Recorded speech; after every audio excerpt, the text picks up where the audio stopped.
안녕하세요. 파스칼 끼냐르의 작품을 연속해서 지금 하고 있는데 오늘은 그 네 번째 작품 또 도는 그림자들 Les Ombres Errantes Les Ombres Errantes 라는 또 도는 그림자들이라는 작품을 요약하고 그 발췌문을 같이 보도록 하겠습니다.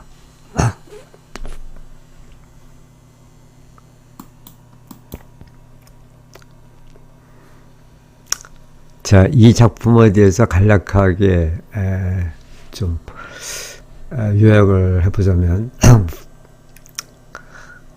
파스칼 끼냐르의 또 도는 그림자들이라는 이 소설 장르는 기존의 그런 소설 틀을 벗어난 아주 독특한 작품이죠. 그 소설과 에세이, 신화와 역사를 넘나드는 독특한 단편 농고들의 형식을 띠고 있습니다. 2002년 프랑스 최고의 권위를 자랑하는 콩쿠르상을 수상한 작품이죠. 이 작품을 한마디로 요약한다면 인류의 잊힌 기억과 침묵을 찾아 떠나는 사유의 여행이라고 이렇게 할 수 있겠습니다. 이 책은 친절하게 설명해 주는 책이 아니죠. 그래서 좀 어려운데 대신 독자에게 멈춰서서 생각할 공간을 제공하는 그런 작품이라고 할 수 있습니다. 자, 여기서 그 떠도는 그림자들인데 이 그림자라는 게 뭘까? 파스칼 끼냐르 작품에서 그림자는 단순한 어둠이 아니라 인간 존재의 근원과 맞닿아 있는 아주 여러 층위의 그런 상징을 갖고 있습니다. 끼냐르의 그림자는 우리가 부정하거나 두려워해야 할 대상이 아니라 오히려 우리가 잃어버린 진실한 나와 인류의 뿌리가 숨겨진 아주 성스러운 그런 장소라고 할 수 있죠. 끼냐르는 우리에게 밝은 빛, 이를테면 뭐 논리나 이성이나 또 소리 이런 거 잠시 물러나 고요하고 깊은 그림자 속에 머물며 끼냐르는 이제 거주한다. 거주한다는 이런 말을 사용하는데 존재의 무게를 느껴보라고 권유합니다. 그래서 이 그림자가 상징하는 여러 층위들은 대체로 이렇게 요약할 수가 있을 것 같아요. 먼저 이 그림자는 죽은 자들의 영혼을 말한다. 또 이 샤디는 앞에서도 여러 번 나온 용어인데 이게 끼냐르의 독특한 그런 개념인데 이것은 대체로 그 우리가 태어나기 전에 어떤 근원적인 시간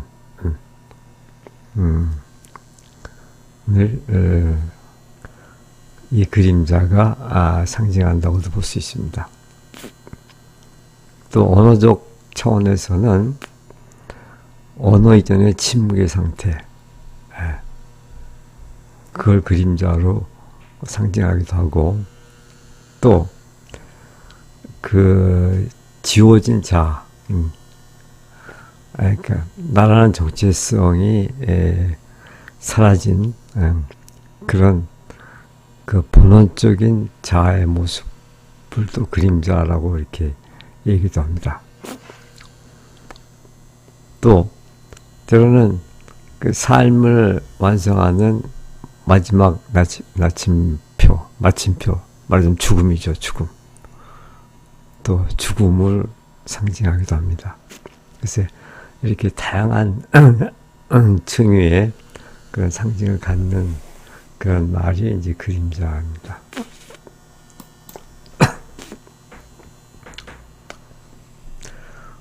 자, 그럼 바로 발췌문으로 들어가겠습니다. 자, 첫 번째로 언어의 기원과 침묵에 관한 그런 발췌문인데, 먼저 번역문을 먼저 읽겠습니다. 언어는 말이 아니다. 말은 언어가 던지지 않는 질문에 대한 대답이다. 책은 읽기 위해 만들어진 것이 아니라 그 안에서 거주하기 위해 만들어진 것이다. 독서는 그림자와의 우정이다. 그것은 스스로를 듣는 침묵이다. 좀 말이 어려운데 우선 말과 파롤과 언어, 랑가슈라는 거, 그 랑가슈와 파롤을 지금 구분해서 사용하고 있는데, 그거를 좀 이해할 필요가 있을 것 같아요. 해설을 좀 보겠습니다. 기냐르는 소통의 도구로서의 말보다는 존재의 시면을 건드리는 언어 자체에 집중합니다. 말하자면 그 파롤은 어떤 표층적인 차원에서의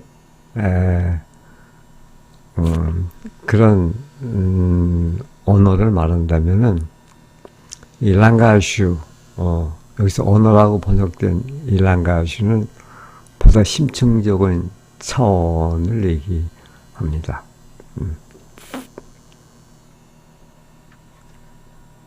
그러니까 우리가 일상적으로 사용하는 그런 말은 이제 소통의 도구죠. 그러나 끼냐리가 추구하는 것은 그런 일상적인 언어가 아니라 그 언어의 가장 그 심층에 있는 그 어둡고도 진실된 본래적인 그런 층위를 탐사합니다.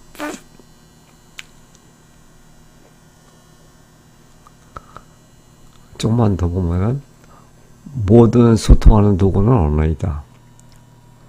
그렇죠. 언어의 그런 범위를 확장시켜 본다면 이제 모든 소통하는 도구가 다 언어죠. 이를테면은 눈짓, 미소 이런 것도 다 언어죠.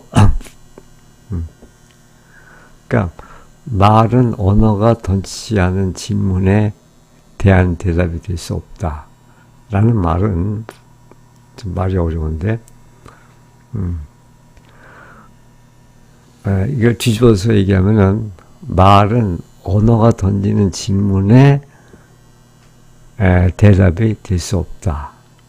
그러니까 바로 그 일상적 언어라는 것은 그 아주 심층적인 그런 언어가 던지는 질문에 대한 대답은 될 수 없다는 이제 그런 의미일 것 같습니다.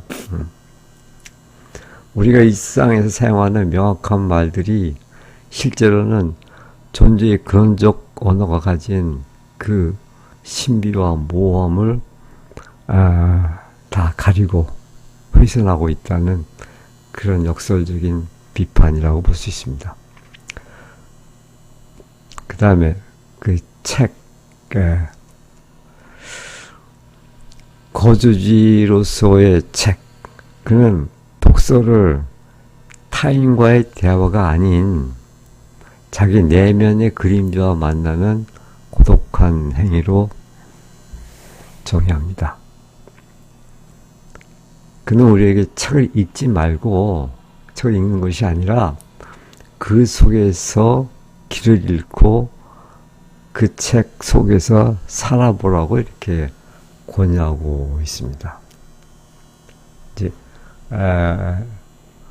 이 문단은 이제 이런 내용들을 지금 함축하고 있습니다.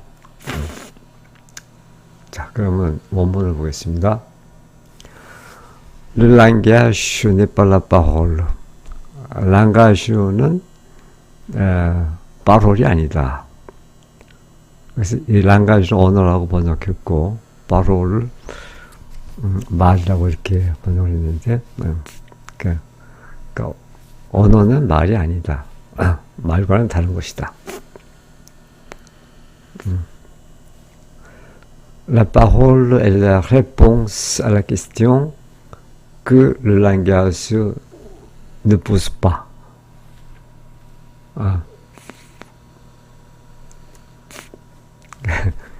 직역을 한다 그러면은 파롤은 말은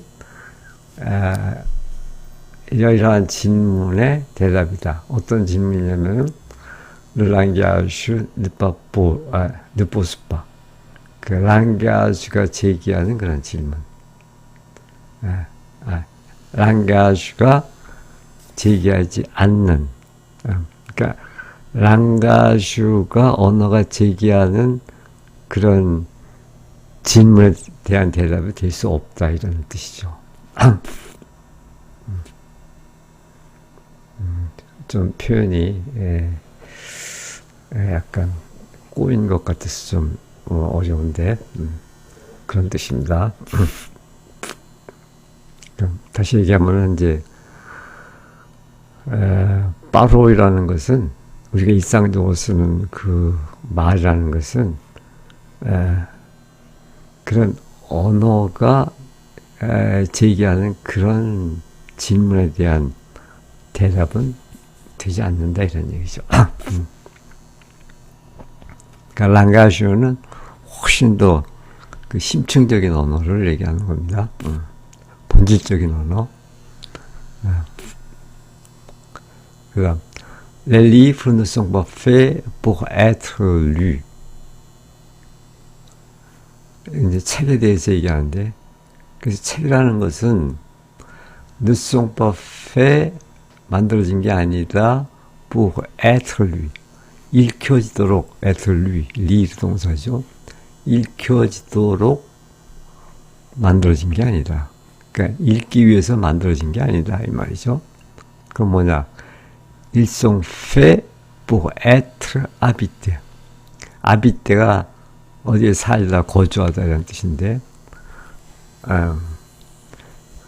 그러니까 직역을 하면 거주되기 위해서 만들어진 것이다. 그러니까 그 책 안에 그 안에 거주하도록 그 책은 만들어졌다. 다만 읽고 의미를 파악하고 즐기고 그런 차원이 아니다는 거죠. 책이라는 거는 우리가 그 책 속에서 인생을 새롭게 살아보는 것이죠. 그렇게 됐다는 것이죠. La lecture est une amitié de l'ombre.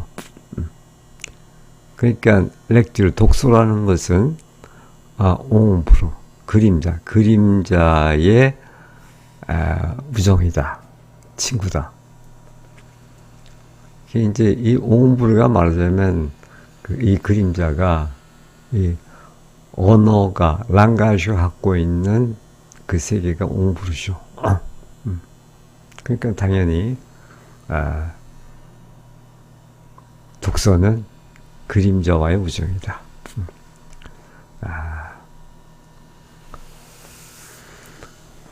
그 다음에 또 다시 얘기하면 Elle est le silence qui s'écoute. 그 독서라는 것은 s'écoute, 스스로를 듣는, 자기 자신의 내면의 소리를 듣는 그런 침묵이다. 그것은 스스로를 듣는 침묵이다.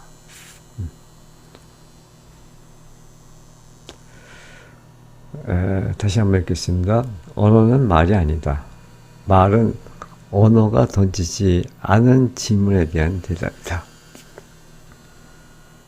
책은 읽기 위해 만들어진 것이 아니라 그 안에서 거주하기 위해 만들어진 것이다.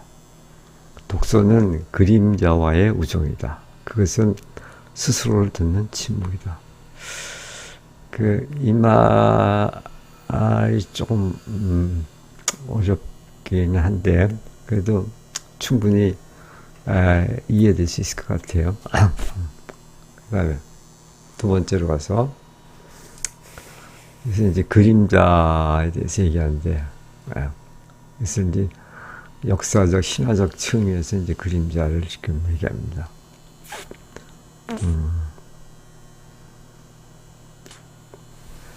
번역을 보겠습니다. 떠도는 그림자들은 죽은 자들이다. 그것들은 한때 존재했으나 이제는 더 이상 존재하지 않는 것들로부터 우리에게 돌아오는 이미지들이다.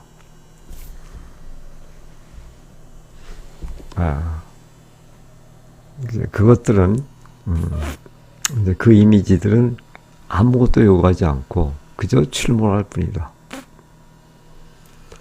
읽는다는 것은 그들 한가운데 함께 있는 것이다.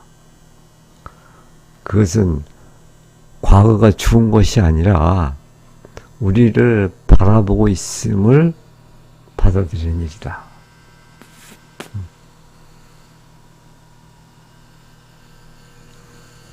해설을 한번 보겠습니다. 이 문단은 작품의 제목인 떠도는 그림자들의 정체를 밝히는 가장 힘적인 대목이다. 기냐는 여기서 과거와 죽음을 단순히 지나간 시간이 아니라 현재 우리 곁에 살아 움직이는 이미지의 존재라고 말합니다. 기냐에게 과거는 연대기적 시간이 아니라 현재 속에 불쑥 나타나는 그런 유령 같은 것이다. 이 유령이 바로 이제 그림자죠. 그림자.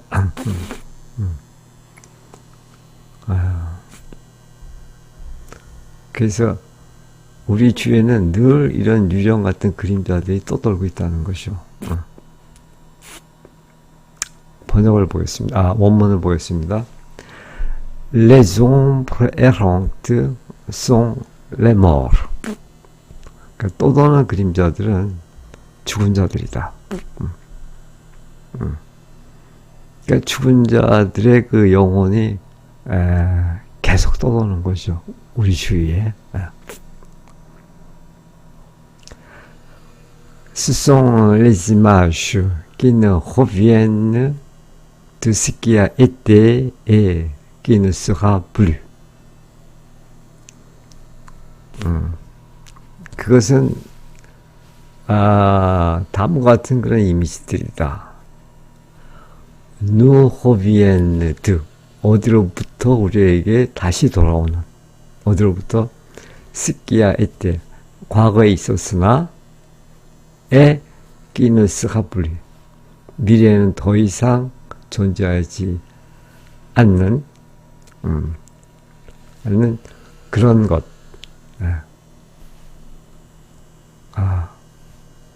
과거에 있었으나 이제는 더 이상 존재하지 않는 그런 것. 그러니까 뭐야? 이게 죽은 자죠. 유령이죠, 유령. 부터 우리에게 돌아오는 그런 이미지다. Elle ne demande rien. 그러한 이미지들은 아무것도 요구하는 게 없어요. 요구하지 않는다. 다만 elle lente seulement. 그 그림자들은 그 이미지들은 다만 엉뚱이 자주 출몰하는 거죠. 우리에게 자주 출몰할 뿐이다.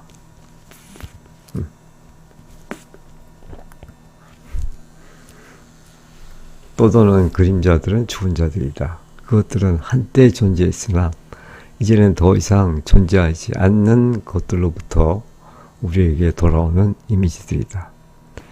그것들은 아무것도 요구하지 않고 그저 출몰할 뿐이다. Lire, c'est se tenir au milieu d'elle. 그래서 책을 읽는다는 것은, 독서가 한다는 것은 elle, 그런 이미지들, 그런 이미지들 한가운데 se tenir, 우리가 함께 있는 것이다. 그러니까 친구처럼 같이 있는 거죠. 유령하고 나하고. C'est accepter que le passé ne soit pas mort, mais qu'il nous regarde. 그것은 le passé가 ne soit pas mort, 죽어 있는 것이 아니라는 것을, 그럼 뭐냐, mais qu'il nous regarde.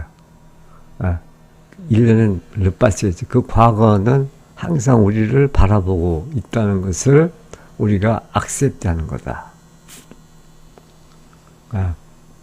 그것은 과거가 죽은 것이 아니라 우리를 바라보고 있음을 받아들이는 일이다.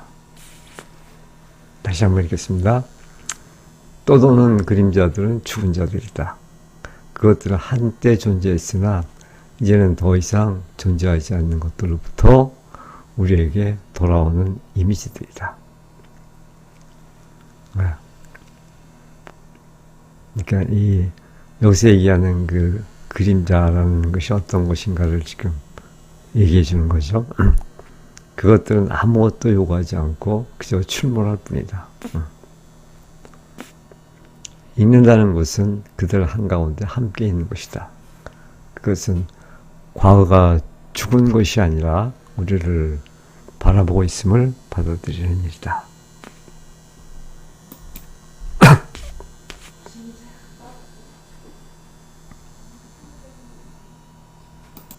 자, 세 번째 발췌문입니다. 탄생 이전의 기억. Le jardin. 원래 이 jardin은 그냥 jadis, 옛날 그런 뜻인데, 옛날에 그런 뜻인데, 거의 S가 거의 발음이 안 나요. 그래서 그냥 jadis라고 이렇게 하는데, 뭐 S를 발음해도 상관이 없을 것 같아요. jadis에도. 여기서 이제 그 끼냐르가 아주 독특하게 사용하는 그런 개념인데, 그것은 탄생 이전의 그 시간, 기억, 그걸 말합니다. 자, 번역을 먼저 보겠습니다. 시간 이전의 시간이 있다. 세상 이전의 세상이 있다. 그것이 내가 샤디라고 부르는 것이다. 그 샤디라는 것이 이런 것이다 이거죠. 시간 이전의 시간.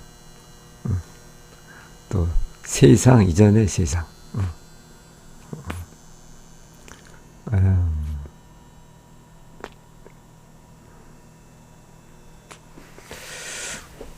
자, 어쩌면은 그 인류가 에덴 동산에서 쫓겨나기 이전에 그런 시간이라고 이렇게 얼핏 생각할 수 있을 것 같아요.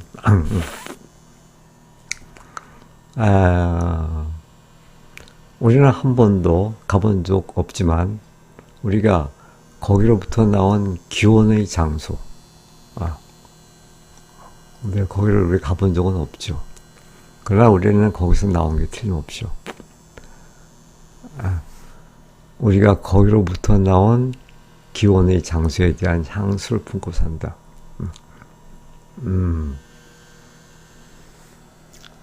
우리는 어떤 신라권에 대한 향수가 있죠. 문학은 이 근원적 유배에 대한 회상이다. 그래서 우리는 그 행복한 시기로부터 이제 쫓겨난 거죠. 그래서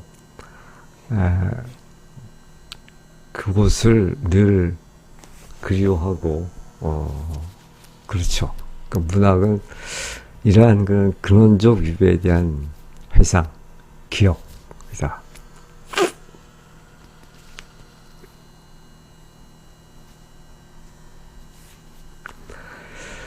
자, 원문을 보겠습니다.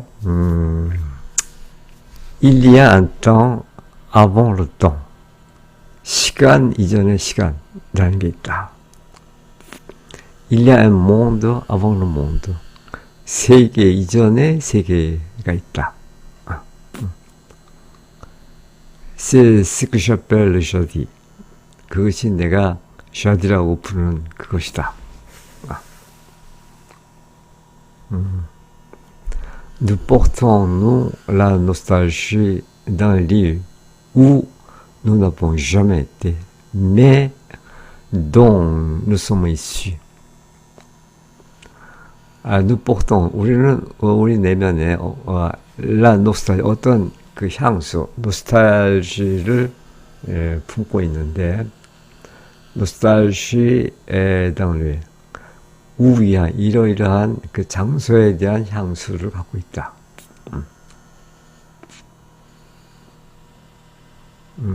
어떤 장소냐면은 우 nous n'avons jamais été. 우리가 결코 가보지 못했던. 네, 그러나 dont 거기로부터 nous sommes ici.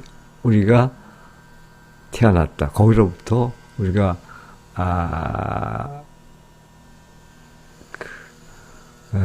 이제 그 기원이 이제 거기라는 거죠. 우리가 출생한 그 기원이 이제 거기라는 거죠. 이씨, 거기에서 나온 그런. 그래서 우리는 한 번도 가본 적 없지만 우리가 거기로부터 나온 기원의 장소에 대한 향수를 품고 산다. La littérature est le rappel de cet exil originel. 그러니까 문학은 cet exil, 이러한 유배, 이러한 추방, 그 기원적인, 본래적인 그런 유배에 대한 그런 rappel, 회상이다. 문학은 이 근원적 유배에 대한 회상이다. 다시 한번 읽겠습니다. 시간 이전의 시간이 있다. 세상 이전의 세상이 있다. 그것은 내가 jeud이라 부르는 것이다. 우리는 한 번도 가본 적 없지만 우리가 거기로부터 나온 기원의 장소에 대한 향수를 품고 산다. 문학은 그 근원적 유배에 대한 회상이다.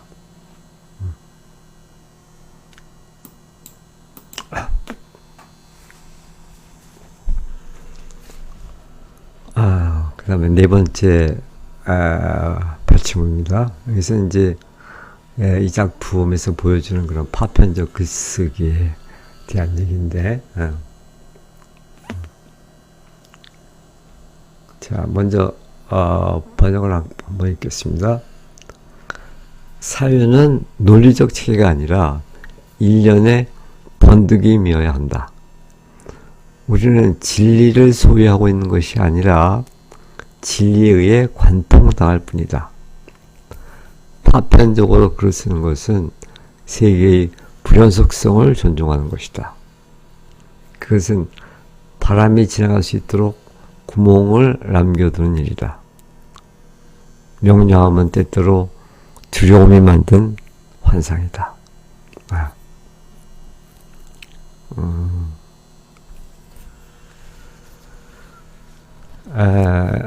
해설을 좀 보겠습니다.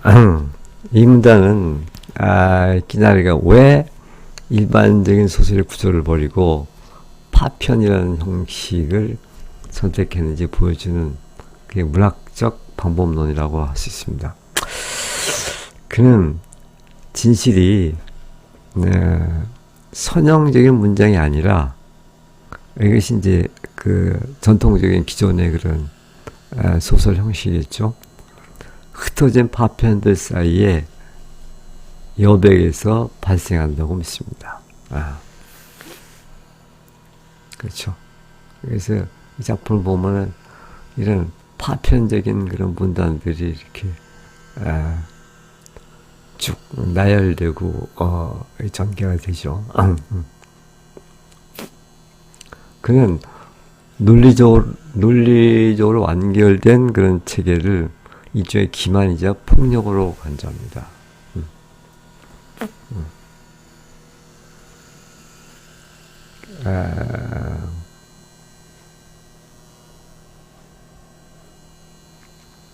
그러니까 논리적으로 일관되게 쭉 이렇게 서술되는 그런 것들은 우리가 어디서 멈춰서 그 내면을 들여다봐야 좋을지 이제 그런 것들이 어렵죠. 그러니까 그것은 일종의 폭력이죠. 독자를 그냥 작가의 의도대로 몰고 가려고 하는 이제 그런 폭력이죠. 그래서 그냥 그거를 일종의 기만이자 폭력이라고 이렇게 얘기를 했어요. 그러니까 진리는 인간보다 거대한 힘이며 우리는 그저 그 힘이 지나가는 통로일 뿐이라고 그런 말합니다. 그러니까 그 진리라는 것은 이제 오히려 그 파편들 사이에서 그 파편들 사이의 그 균열, 그 구멍, 거기에서 이제 진리가 드러난다는 이제 그런 얘기죠. 자, 원문 보겠습니다. La pensée ne doit pas être un système, mais une suite d'éclairs. 그러니까 그 사유, 생각이라는 거는 그것은 이제 시스템, 어떤 체계, 어떤 일정하게 정해진 그런 체계가 되어서는 안 된다는 거죠. 거기서는 우리가 그 진실을 찾기 어렵다는 거죠. 그럼 어떻게 해야 되느냐? 사유는 une suite d'éclairs. 원래 éclair은 뭐 번개, 순간적인 그 밝은 빛 그런 거죠. 이를테면 뭐 영감이라고도 할 수 있겠는데,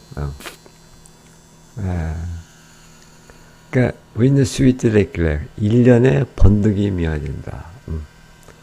그러니까 이거 연속되는 게 아니죠. éclair는. 이제 그래서 이제 파편적인 글쓰기가 나오는 것이죠. 그 다음에 on ne possède pas la vérité, on est traversé par elle. 그러니까 우리는 그 진실, 진리, 진실을 소유하는 게 아니다. 우리는 진실을 소유하고 있는 것이 아니라 on est traversé par elle. 그 진실에 관통될 뿐이다.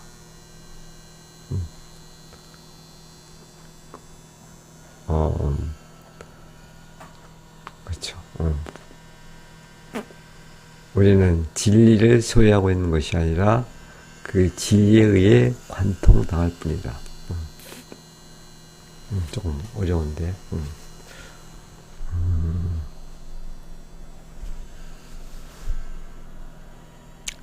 인간이 그 진리, 진실을 소유하고 있는 게 아니라 다만 그 진리, 그 진실에 의해서 우리는 관통당할 뿐이다.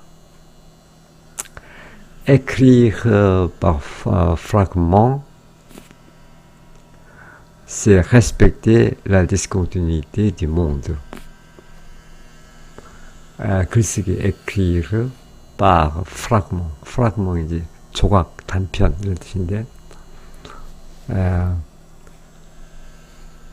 그러니까 écrire par fragment, 이것은 이제 파편적 글쓰기라고 이렇게 얘기할 수 있겠죠. 그러니까 조각들로 이렇게 모여진 그런 글쓰기, 파편들로 모여진 그런 글쓰기.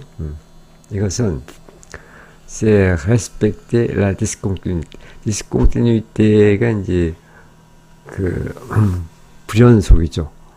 continuité 하면 연속인데 discontinuité 불연속. discontinuité du monde. 세계의 불연속.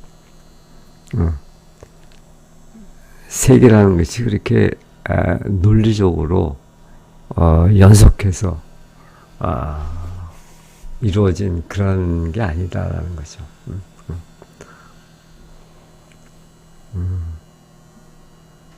그러니까 파편적 글쓰기라는 것이 이제 이런 그 불연속성을 강조하는 거죠. 파편적으로 글을 쓰는 것은 세계의 불연속성을 존중하는 것이다. C'est laisser des trous pour que le vent puisse passer. 그것은, 그러니까 파편적 글쓰기라는 것은 laisser des trous, 그 구멍을 남겨놓는 것이다. laisser des trous. 왜? pour que le vent puisse passer. 바람이 그리로 통할 수 있도록. puisse는 pouvoir 동사죠. 바람이 그 구멍 사이로 통과할 수 있도록 그 구멍을 남겨두는 것이다. 구멍이라는 것은 이제 그 프라그먼과 프라그먼, 그 파편과 파편 사이의 어떤 그런 균열, 을 말하는 거겠죠. La clarté est parfois une illusion de la peur. 어떤 분명함, 명료함, 그 clarté, 밝고 명료하다는 것은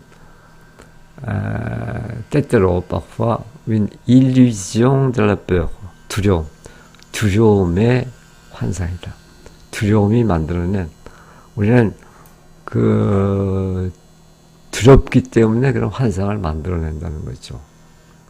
어떤 환상? 그 명료함이라는 환상을 만드는 것은 우리가 그 두려움 때문이라는 거죠. 다시 한번 읽겠습니다. 사회는 논리적 체계가 아니라 일련의 번득이며야 한다. 우리는 진리를 소유하고 있는 것이 아니라 진리에 의해 관통당할 뿐이다. 파편적으로 글을 쓰는 것은 세계의 불연속성을 존중하는 것이다. 그것은 바람이 지나갈 수 있도록 구멍을 남겨두는 일이다. 명료함은 때때로 두려움이 만든 환상이다.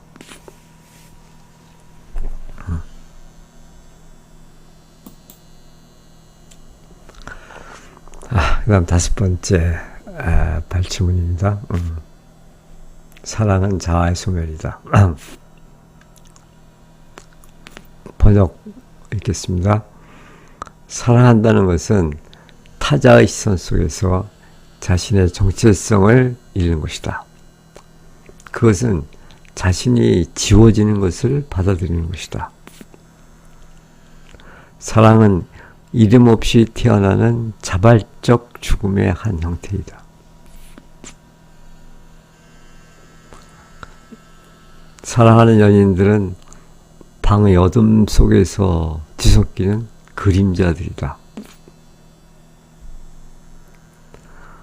그들은 서로를 알려고 하는 것이 아니라 서로를 다시 알아보려 하는 것이다. 여기 이제 그 스코네트르하고 흐코네트르, 여기 흐가 더 붙었는데, 이건 다시 알아보는 거죠. 다시 알아보는 거. 이게 조금 약간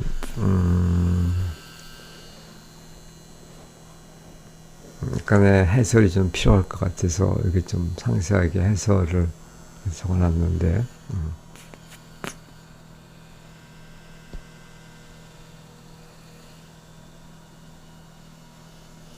이거를 나중에 보고 먼저 원문을 먼저 보고 하겠습니다. Aimer, c'est perdre son identité dans le regard de l'autre. 사랑한다는 것은 c'est perdre son identité, 정체성. 자신의 정체성을 잃어버리는 것이다. dans le regard de l'autre. 타자의 시선 속에서. 타자의 시선 속에서 자신의 정체성을 잃는 것이다. C'est accepter de s'effacer. 그것은 스스로 지워지는 것, s'effacer. 스스로 자신이 지워지는 것을 accepter, 받아들이는 것이다.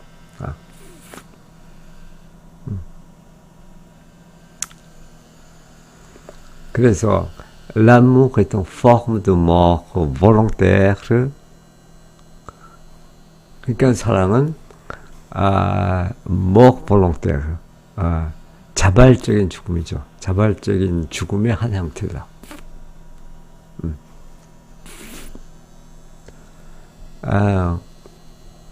어떤 자발적 죽음이냐면 où l'on renaît sans nom. 우리가 이름 없이 다시 태어나는. 그러니까 그 죽음을 통해서 우리는 기존에 가졌던 그 이름, sans nom, 이름 없이 다시 태어나는 거죠. 새롭게 태어나는 거죠.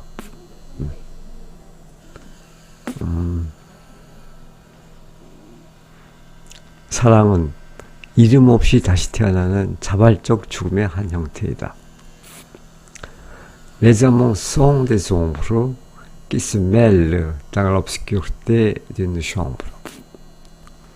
Les amants, 그러니까 서로 사랑하는 그 연인들은 sont des ombres, 그림자들이다. 어떤 그림자? qui se mêlent, 서로 섞이는. 어디에서? dans l'obscurité d'une chambre. 어떤 방의 그 어둠 속에서, 그 어두운 방 속에서 서로 섞이는 그림자들이다.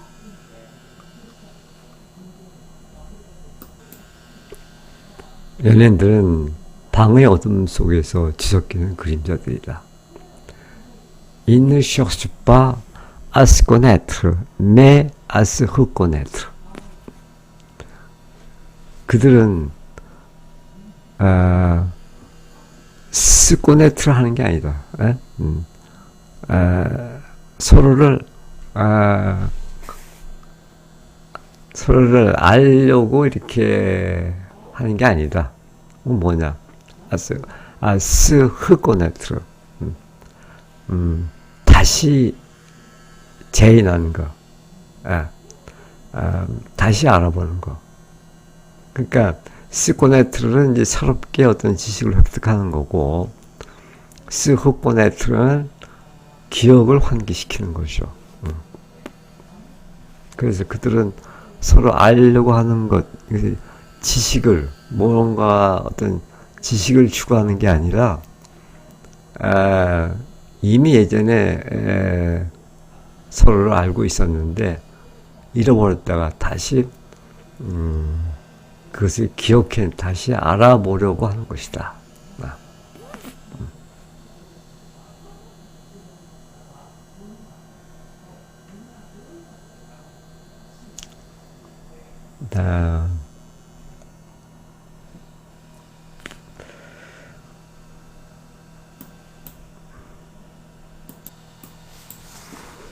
해설 한번 보겠습니다. 끼냐리의 사랑론은 자기 상실과 연결된다. 이는 근원적인 자디로 돌아가는 또 다른 통로이기도 하다. 파스칼 끼냐리의 이 문단은 사랑을 달콤한 감정이나 소유의 과정으로 보는 일반적인 시각을 완전히 뒤집는다. 그에게 사랑은 자아의 해체이자 근원적인 어둠 속으로 함께 침잠하는 신비로운 의식이다. 뭐 대체로 얘기가 다 된 것 같아서 이 해설을 다시 읽지는 않겠습니다. 대체로 크게 보면 사랑은 정체성을 상실하는 거고, 그 자발적인 죽으면서 또 이름 없이 다시 태어나는 거고, 또 사랑하는 두 사람은 어둠 속에서 서로 섞이는 그런 그림자들, 이렇게 볼 수가 있다. 또 사랑은 꼬네트라 하는 게 아니라 흑꼬네트라 하는 것이다.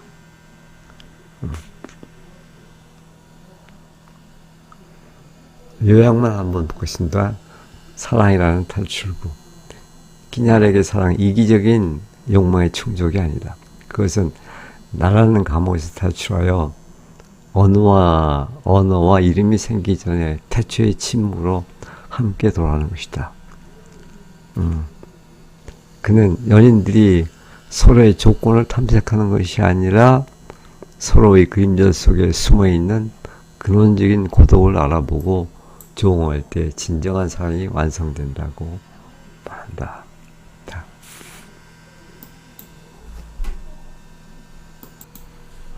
자, 여섯 번째 발췌문입니다. 여기서는 지금 신화와 그 역사를 구분해서 이렇게 얘기하는데, 신화가 뭐냐 하는 그런 얘기입니다. 신화는 허구가 아니라 가면이 필요한 진실들이다. 역사는 일어났던 일을 말해주고, 신화는 반복되는 일을 말해준다. 우리는 수천 년 된 몸짓의 상속자들이다. 우리가 느끼는 모든 고통은 이미 어떤 신이나 요정에 의해 비명으로 질러진 그런 것들이다.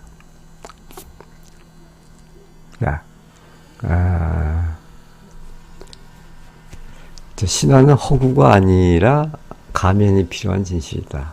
이때 가면이 이제 바로 신화가 갖고 있는 서사 구조를 말하겠죠.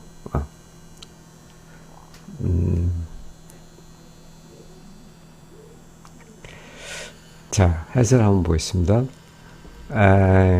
개인의 고통을 인류 보편의 신화적 차원으로 격상시켜 우리에게 치유와 통찰을 제공하는 그런 대목인데, 신화는 허구가 아니라 이야기라는 가면이 필요한 그런 진실이다. 신화는 진실이라는 거죠. 진실은 때로 너무나 거대하거나 잔혹해서 맨 얼굴로 마주하기가 어렵죠. 그래서 신화는 그 날것의 진실을 그대로 보여줄 수가 없으니까 이야기라는 가면을 씌워서 우리가 그것을 인지하고 견뎌낼 수 있게 그렇게 얘기된 것이 신화라는 거죠. 원문 보겠습니다. Les mythes ne sont pas des mensonges. Ce sont des vérités qui ont besoin d'un masque. 신화는 mensonge, 거짓말이죠. 여기서 이제 허구라고 그러는데요. 그 거짓말이 아니다. 그 허구가 아니다. 그건 뭐냐? vérité, 진실이다. qui ont besoin d'un masque. 마스크, 가면이 필요한 그런 진실이다. L'histoire raconte ce qui s'est passé. Le mythe raconte ce qui se répète. 그 히스토리는 c'est passé 되는 거고, 그러니까 이미 지나간 거를 얘기하는 거고,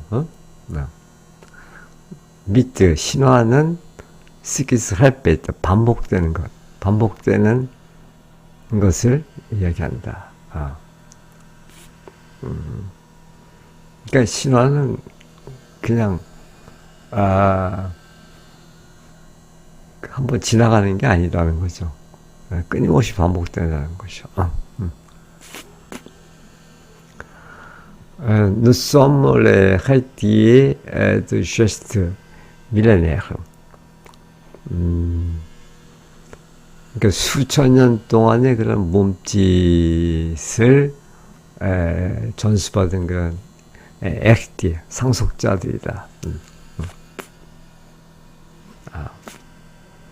그러니까 우리의 몸속에는 수천 년의 그런 몸짓들이 다 기록되어 있는 거죠. Chaque douleur que nous ressentons a déjà été créée par un Dieu ou un imp. Chaque douleur, 모든 고통, 하나하나의 고통, 우리가 겪는 하나하나의 고통은 우리가 느끼는 그런 고통은 a déjà été créée, 이미 다 créée, 뭐 외치다, 비명을 지르다, 이미 다 소리쳐 외쳐진 혹은 그 비명으로 질러진 그런 것인데 뭐에 의해서 par Dieu ou un imp, 어떤 신이나 어떤 그 요정, 그 림프에 의해서 이미 다 발설된, 이미 다 외쳐진 그런 고통이다.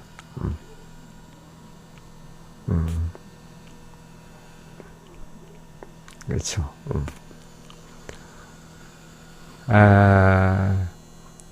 역사는 일어났던 일을 말해주고 신화는 반복되는 일을 말해준다.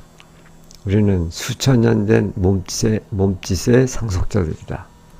우리가 느끼는 모든 고통은 어떤 신이나 요정에 의해서 이미 비명으로 질러진 그런 것들이다. 하나도 새로운 게 아니다는 거죠.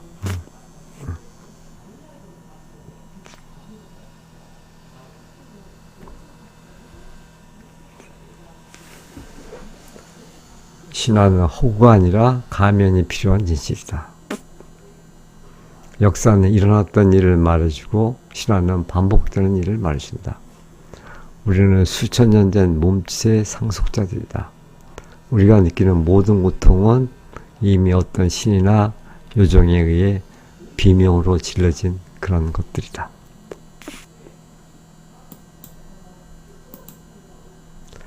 자, 이것도 조금 상세한 그런 해설을 여기다 붙여놨는데 뭐 좀 참조하면 좋을 것 같아요.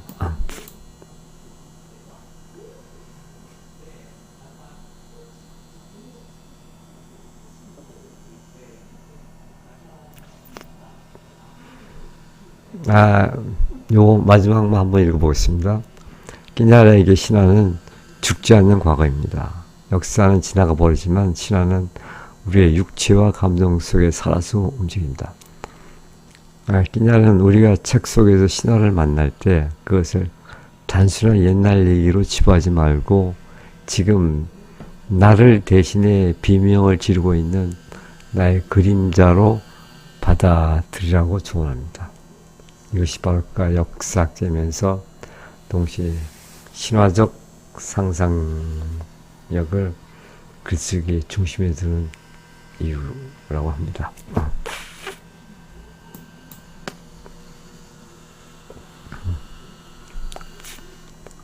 자, 마지막 발췌문입니다. 이 그림자가 이제 죽음을 상징할 수가 있는데 번역 읽겠습니다. 죽음은 마지막 떠도는 그림자이자 우리를 더 이상 떠나지 않는 그림자이다. 그것은 삶이라는 문장 전체에 의미를 부여하는 마침표이다. 우리가 병이 나서 죽는 것이 아니라 완성되었기에 죽는 것이다. 다가오는 그림자에게 인사하는 법을 배워야 한다. 그것은 단어들의 긴 여행 끝에 찾아오는 휴식이다. 자, 해설을 좀 보겠습니다. 죽음을 삶의 단절이 아닌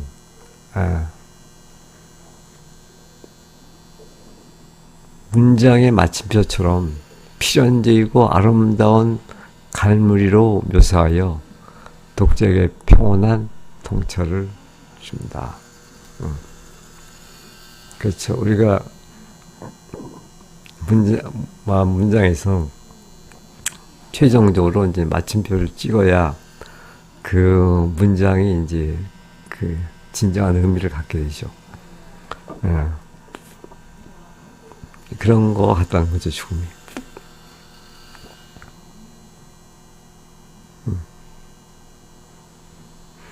끼냐르에게 삶은 끊임없이 말을 내뱉고 글을 쓰고 의미를 찾으려 애쓰는 그런 언어들의 긴 여행이었다. 죽음은 그 소란스러운 언어의 노동이 끝나고 다시 태초의 침묵으로 돌아가는 고요한 휴식이다. 원문 보겠습니다. La mort est la dernière ombre errante. 죽음은 떠도는 마지막 그림자다.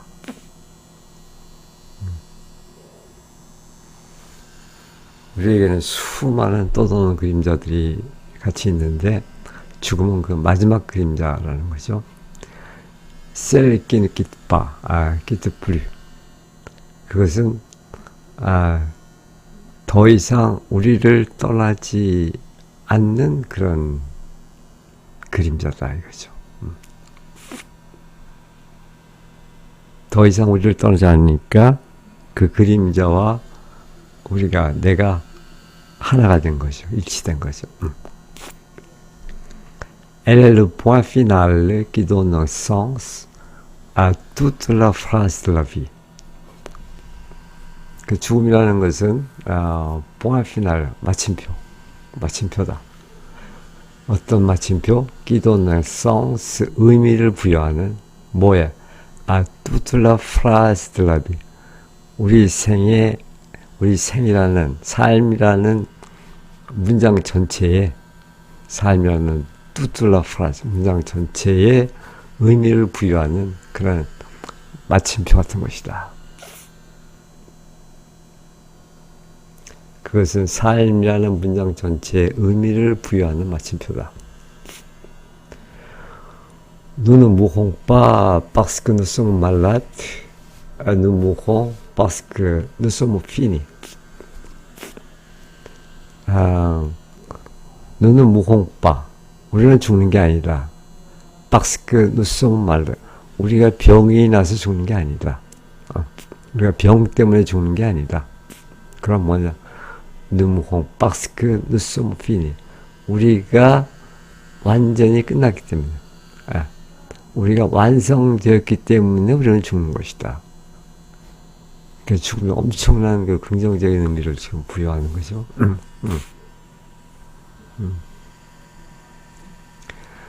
Il faut apprendre à saluer l'ombre qui vient. 그래서 apprendre à saluer, 인사하는 것을 우리는 배워야 된다. 뭐에 인사하냐? l'ombre qui vient. 다가오는 그 그림자. 죽음이죠, 죽음. 그 죽음에 인사하는 법. 그러니까 죽음을 환대하는 것을 배워야 된다. 우리는 죽음을 환대할 줄 알아야 된다.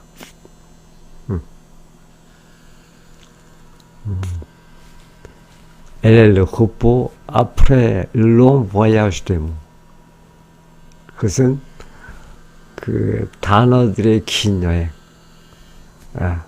언어들의 긴 여행 다음에 찾아오는 그런 휴식이다. 단어들의 긴 여행 끝에 찾아오는 휴식이다. 역시 여기도 조금 상세하게 이렇게 해설해 놓은 게 있는데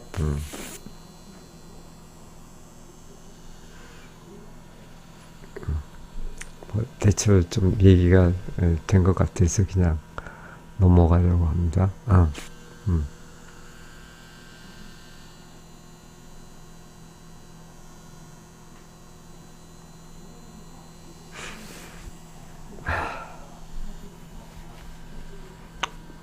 죽음을 거부하거나 도망쳐야 할 대상이 아니라 찾아온 손님처럼 인사하며 맞이해야 한다는 권유.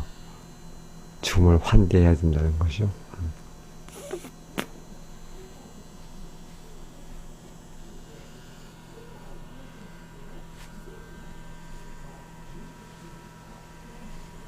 마지막만 한번 읽겠습니다. 이 문단은 떠도는 그림자들의 대단원을 장식하기에 부족함이 없다. 끼냐르는 죽음을 통해 우리가 잃어버렸던 근원적인 어둠과 침묵으로 다시 통합될 수 있다고 말합니다. 결국 죽음은 우리가 평생 읽어온 책의 가장 아름다운 문장의 셈입니다. 그러니까 이렇게 인생이라는 그 책의 마지막 문장이다. 자, 이렇게 해서 오늘은 파스칼 끼냐르의 Les Ombres Errantes, 떠도는 그림자들 이라는 작품을 요약하고 또 거기에 중요한 그런 문단을 함께 살펴보았습니다. 예, 고맙습니다.